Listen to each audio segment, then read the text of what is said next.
Salve saudara terkasih dalam Kristus.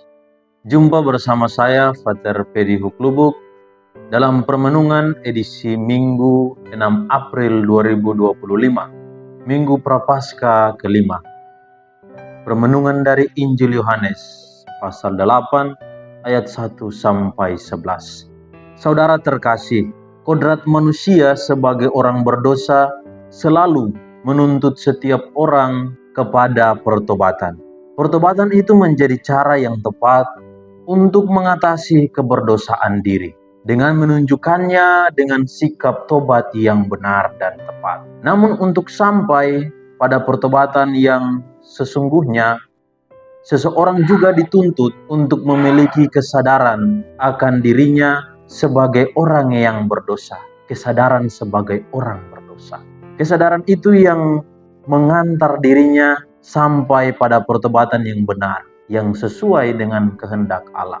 Kesadaran ini memang benar-benar penting, sebab seringkali orang terjebak dalam masalah dan susah menemukan jalan keluar karena tidak sadar akan diri. Hari ini, Yesus mengantar banyak orang pada kesadaran akan dosa. Ketika mereka dipimpin oleh ahli-ahli Taurat dan orang-orang Farisi membawa seorang perempuan yang kedapatan berbuat zina. Dikisahkan dalam Injil Yohanes bahwa ahli-ahli Taurat dan orang-orang Farisi itu membawa seorang perempuan yang berbuat zina kepada Yesus. Kemudian mereka mengatakan kepada Yesus, Musa memerintahkan mereka dalam hukum Taurat untuk menghukum dan membunuh perempuan seperti ini dengan melempari batu sampai ia mati. Yesus tahu bahwa tindakan ahli-ahli Taurat dan orang-orang Farisi tidak saja untuk menjatuhkan perempuan itu, tetapi juga untuk menjebak Yesus dalam mengambil keputusan. Kira-kira keputusan dan tindakan apa yang harus Yesus ambil? Bila Yesus mengizinkan untuk membunuh si perempuan, maka tindakan itu melawan perintah dan peraturan Romawi.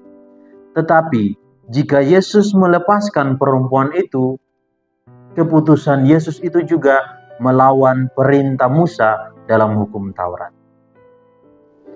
Maka untuk menanggapi jebakan dari ahli-ahli Taurat dan orang-orang Farisi ini, pertama-tama Yesus membungkuk dan menulis dengan jarinya di tanah. Tindakan menulis di tanah sesungguhnya ingin mengingatkan mereka bahwa Allah terlebih dahulu memberi perintah kepada Musa untuk tidak membunuh. Itulah perintah yang terdapat dalam 2 Loh Batu, 10 perintah Allah yang diberikan Allah kepada Musa di Gunung Horeb. Namun mereka tidak sadar akan hal itu, sehingga terus-menerus bertanya kepada Yesus. Akhirnya Yesus berdiri dan berkata kepada mereka, "Siapa saja di antara kamu yang tidak berdosa, hendaklah ia yang pertama melemparkan batu kepada perempuan ini." Tidak lama kemudian, mereka pergi satu persatu, meninggalkan Yesus dan perempuan itu seorang diri. Sebenarnya, perkataan Yesus itu menampar mereka, sehingga mereka semua merasa malu dan sadar bahwa ternyata kita juga orang berdosa, sama seperti perempuan yang kedapatan berbuat zina ini. Lalu Yesus kemudian mengizinkan si perempuan itu pergi, memberi pertobatan kepadanya, dan menyuruh dia supaya jangan berbuat dosa lagi. Saudara terkasih, peristiwa pertobatan dari Yesus kepada si perempuan yang kedapatan berbuat zina itu hendaknya mengingatkan kita akan 2 hal. Yang pertama, menyadarkan bahwa diri kita adalah orang-orang berdosa. Sebagai orang berdosa, kita tidak berhak menghakimi sesama yang kedapatan berbuat dosa. Kita boleh menegur, tetapi tidak untuk menghakimi. Yang kedua, menyadarkan kita bahwa Allah itu penuh kasih. Allah sungguh-sungguh berbelas kasih kepada umatnya. Allah membenci dosa, tetapi Allah mencintai kita. Karena itu, Allah selalu memberi pertobatan kepada umatnya yang sungguh-sungguh mau bertobat.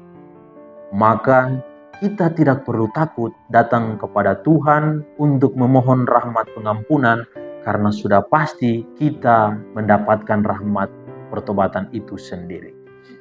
Rasul Paulus mengatakan dalam suratnya kepada jemaat di Filipi, "Aku melupakan apa yang telah berada di belakangku dan mengarahkan diri kepada apa yang ada di depanku." Yang berada di belakang kita ialah dosa, yang berada di depan kita ialah rahmat yang berasal dari Tuhan. Orang kudus punya masa lalu dan orang berdosa punya masa depan. Semoga di masa pertobatan ini kita semakin menyadari keberdosaan diri dan semakin bertobat, agar kita memperoleh peristiwa Paskah dengan sukacita dalam Kristus. Tuhan memberkati kita. Salve.